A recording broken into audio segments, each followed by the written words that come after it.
നമ്മൾ പല ആളുകൾ ഗുഹയിൽ കുടുങ്ങിയതിനെ പറ്റി പലയിടത്തുള്ള കഥകളും കാര്യങ്ങളും കേട്ട് കാണും. ജോൺ ജോസഫ് എന്ന് പറയുന്ന ചെറുപ്പക്കാരൻ അതിദാരുണമായി ഗുഹയിൽ പെട്ടുപോയതിനെ പറ്റി നിങ്ങൾ കേട്ടിട്ടുണ്ടോ? നമ്മൾ ഇന്ന് സംസാരിക്കാൻ പോകുന്നത് അതിനെക്കുറിച്ചാണ്.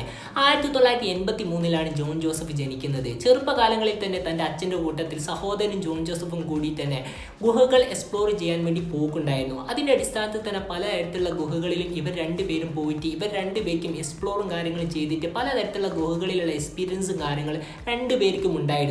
പിന്നീട് വർഷങ്ങളോളം മുന്നോട്ട് പോവുകയാണ്. പിന്നീട് ഇദ്ദേഹത്തിന് 26 വയസ്സാകുകയാണ്. 2009 ഇദ്ദേഹം ഡോക്ടറിന് വേണ്ടി പഠിപ്പും കാര്യങ്ങളും ചെയ്തു വരികയായിരുന്നു. ഇദ്ദേഹം മാരേജും കാര്യങ്ങളും ചെയ്തിട്ടുണ്ടായിരുന്നു. ഇദ്ദേഹത്തിന് ഒരു കുഞ്ഞും അതുപോലെ തന്നെ പിന്നീട് ഒരു കുഞ്ഞിന് ജന്മം നൽകാൻ വേണ്ടി ഇദ്ദേഹത്തിൻ്റെ ഭാര്യ പ്രഗ്നന്റ് കൂടി ആയിരുന്നു. പിന്നീട് ഇദ്ദേഹത്തിന് വെക്കേഷൻ ആയതുകൊണ്ട് തന്നെ 2009 ഇദ്ദേഹം നാട്ടിലോട്ട് വരികയാണ്. പിന്നീട് ഇദ്ദേഹം കുറച്ചു കാലം വെക്കേഷൻ ആയതുകൊണ്ട് തന്നെ ഒരു കാര്യം തീരുമാനിക്കുകയാണ്. എടുത്തുള്ള ഒരു കേവ് പോയിട്ട് ഇവർക്ക് എന്തായാലും കൊണ്ടുപോയിട്ട് എന്തായാലും അത് എക്സ്പ്ലോറും കാര്യങ്ങളും ചെയ്യാമെന്ന്. അതിൻ്റെ അടിസ്ഥാനത്തിൽ തന്നെ ഇവരെല്ലാവരും കൂടിയിട്ട് ഇവരെ ഫ്രണ്ട്സിനെ വിളിക്കുകയാണ്. അങ്ങനെ ഇവരുടെ 9 ഫ്രണ്ട്സിനെ വിളിക്കുകയും ചെയ്തു. അവരുടെ ഫാമിലിയും കൂട്ടിയിട്ട് ഇവർ നേരെ പുറപ്പെടുകയാണ്. ഞുട്ടിപ്പുട്ടിയ എന്ന് പറയുന്ന കേവിലോട്ട് ഇവരെല്ലാവരും കൂടി പുറപ്പെട്ടു. അതിൻ്റെ ഉള്ളിൽ പോയിട്ട് ഗവേഷണം കാര്യങ്ങൾ ഇവർ ചെയ്യുകയാണ്. അതിൻ്റെ അടിസ്ഥാനത്തിൽ തന്നെ ഇവർ എത്തുകയും പിന്നീട് അവിടെ നിന്നും അതിൻ്റെ എൻട്രൻസിലോട്ട് പ്രവേശിക്കുകയും ചെയ്തു. പിന്നീട് അതിൻ്റെ അകത്തോട്ട് പ്രവേശിക്കുകയും ചെയ്തു. പിന്നീട് കുറച്ച് ദൂരങ്ങളോടെ ഇവരെല്ലാവരും നടക്കുകയാണ്. പിന്നീട് ബിഗ് സ്ലൈഡ് എന്ന് പറയുന്ന സ്ഥലത്തോട്ട് എത്തുകയും ചെയ്തു. പിന്നീട് 2 വഴിയിലോട്ട് പോകാൻ വേണ്ടി ആളുകൾ എല്ലാവരും തീരുമാനിക്കുകയാണ്. പിന്നീട് അവിടെ തന്നെ നിൽക്കുന്ന ബെർത്ത് കനാൽ എന്ന് പറയുന്ന സ്ഥലത്തെത്താൻ വേണ്ടിയായിരുന്നു ഇവർ 2 ടീമും 2 ഭാഗങ്ങളായിട്ട് പോയിട്ടുണ്ടായിരുന്നത്. പിന്നീട് ഇവൻ വേറെ സ്ഥലത്തോട്ട് പോവുകയാണ്. പിന്നീട് ജോണി ഇത്തരത്തിൽ തന്നെ വേറെ സ്ഥലത്തോട്ട് പോയപ്പോൾ അവിടെ നിന്ന് ചെറിയൊരു ഗുഹ പോലത്തെ ഒരു സംഭവം കണ്ടു. വഴി കണ്ടതുകൊണ്ട് തന്നെ ഇവൻ അതിൻ്റെ ഉള്ളിലോട്ട് പ്രവേശിക്കുകയാണ് ചെയ്തത്. ഇതിൽ നിന്നും പെട്ടെന്ന് തന്നെ ബെർത്ത് കനാലിലോട്ട് എത്താനുള്ള വഴിയാണ് എന്നായിരുന്നു അവൻ വിചാരിച്ചത്. അതിൻ്റെ അടിസ്ഥാനത്തിൽ തന്നെ അവൻ അതിൻ്റെ ഉള്ളിലോട്ട് പ്രവേശിക്കുകയും ചെയ്തു. കുറച്ച് ദൂരങ്ങളോളം എത്തിയപ്പോഴാണ് ഇവനിക്ക് മനസ്സിലായത് ഇവനിക്ക് ബോഡി വരെ നീക്കി പോകാനുള്ള ഗ്യാപ്പും കാര്യങ്ങളുമില്ല. അതൊക്കെ കൊണ്ട് തന്നെ തൻ്റെ വിരലുകളെല്ലാം വെച്ച് എങ്ങനെയൊക്കെയോ നീക്കി ഇവൻ അതിൻ്റെ ഉള്ളിലോട്ട് കയറി പ്രവേശിക്കുകയാണ് ചെയ്തത്.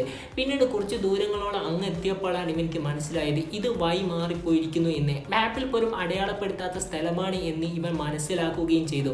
അതിൻ്റെ അടിസ്ഥാനത്തിൽ തന്നെ ഇവൻ വിചാരിക്കുകയാണ് കുറച്ചും കൂടി മുന്നോട്ട് പോയിട്ട് എങ്ങനെയെങ്കിലും എനിക്ക് തിരിഞ്ഞ് കൈയും കാലൊക്കെ നിർത്താൻ പറ്റുന്ന ഒരു സ്ഥലം എത്തിയിട്ടുണ്ടെങ്കിൽ അവിടെ നിന്ന് സുഖമായിട്ട് എനിക്ക് വെളിയിലോട്ട് വരാമെന്ന് കാര്യം ഇവൻ തീരുമാനിക്കുകയും ചെയ്തു.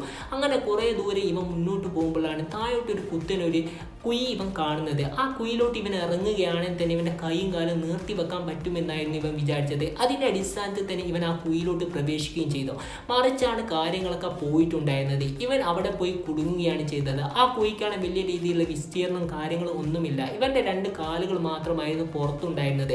അതിൻ്റെ വെളിയിലോട്ട് വരാൻ വേണ്ടി ഇവൻ എത്ര ശ്രമിച്ചിട്ടും ഇവനിക്ക് വരാൻ സാധിച്ചിട്ടുണ്ടായിരുന്നില്ല.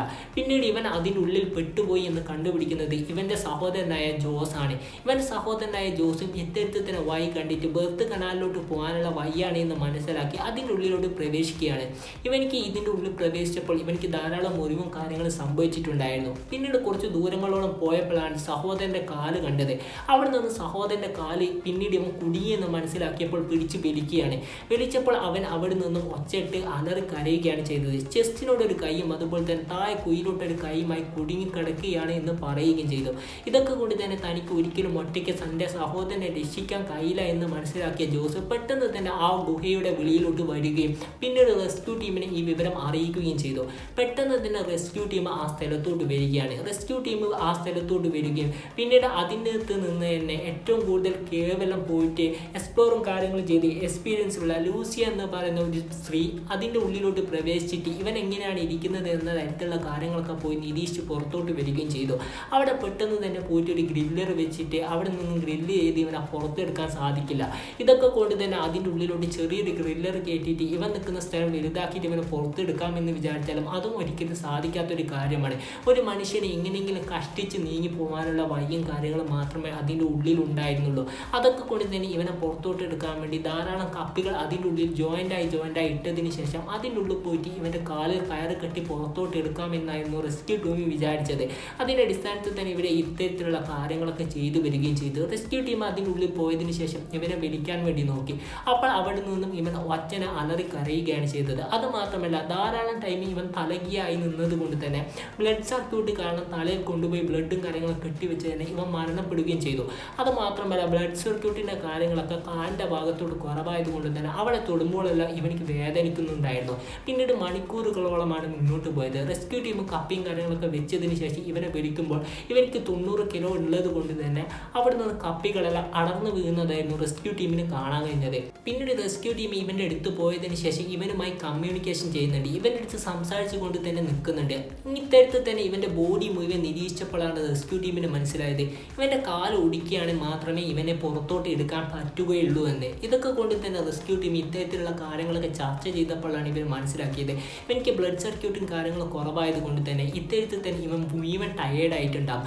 അതുമാത്രമല്ല ഇതിൻ്റെ കൂട്ടത്തിൽ തന്നെ ഇവനെ കാലൊടിച്ച് നമ്മൾ വെളിയിലോട്ട് എടുക്കാൻ വേണ്ടി ശ്രമിക്കുകയാണ്. കാലൊടിക്കുന്നതിനിടയിൽ തന്നെ ചിലപ്പോൾ ഇവനിക്ക് ഹൃദയാഘാതം മൂലം മരണപ്പെടുകയും ചെയ്യുമെന്ന് അവർ ചർച്ച ചെയ്യുകയും ചെയ്തു. അതിൻ്റെ അടിസ്ഥാനത്തിൽ തന്നെ ഇവൻ എങ്ങനെയെങ്കിലും പുറത്തോട്ട് എടുക്കാമെന്ന് ഇവർ തീരുമാനിക്കുകയാണ്.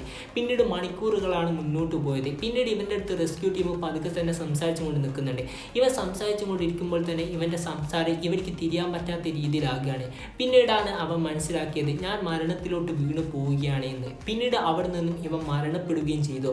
അപ്പോഴാണ് പിന്നീട് റെസ്ക്യൂ ടീം പിന്നീട് പുറത്തു വന്ന് പ്രഖ്യാപിക്കുന്നത് 2009 നവംബർ മാസം 24-ാം തീയതി വൈകുന്നേരം ജോൺ ജോസഫ് മരണപ്പെട്ടിരിക്കുന്നു എന്ന കാര്യം പുറത്ത് ഔദ്യോഗികമായി പറയുകയും ചെയ്തു. അതിൻ്റെ അടിസ്ഥാനത്തിൽ തന്നെ മരണപ്പെട്ടതിന് ശേഷം ഇവൻ്റെ ബോഡി വെളിയിലോട്ട് എടുക്കാൻ വേണ്ടി നോക്കുകയും ചെയ്തു. മറിച്ച് ഇവർക്ക് സാധിച്ചില്ല. അതൊക്കെ കൊണ്ട് തന്നെ ആ ബോഡി അവിടെ തന്നെ വിടുകയാണ് ചെയ്തത്. ഇവൻ്റെ ഭാര്യ ഗർഭിണിയും കൂടിയായിരുന്നു. അതുമാത്രമല്ല ഒരു കുഞ്ഞും കൂടി ഇവൻ്റെ ഭാര്യയ്ക്ക് ഉണ്ടായിരുന്നു. അതിൻ്റെ അടിസ്ഥാനത്തിൽ തന്നെ പിന്നീട് ഈ കേവിൻ്റെ ഉള്ളിലോട്ട് പിന്നീട് ആരും പ്രവേശിക്കരുത് എന്ന തരത്തിൽ തന്നെ അവിടുത്തെ ഗവൺമെൻറ് പറയുകയും ചെയ്തു. അത്തരത്തിൽ തന്നെ ഇപ്പോഴും അവൻ്റെ ബോഡി നുട്ടുപുട്ടി എന്ന് പറയുന്ന ആ ഗുഹയ്ക്ക അകത്ത് തന്നെയാണ് ഉള്ളത്. അപ്പോൾ എന്തായാലും നമ്മൾ ഈ വീഡിയോ ഇവിടെ വെച്ച് വൈൻഡപ്പ് ചെയ്യാണ്. ഇതിലും നല്ല വീഡിയോയുമായി വരാമെന്ന പ്രതീക്ഷയോട് signing off. It's me Afrad.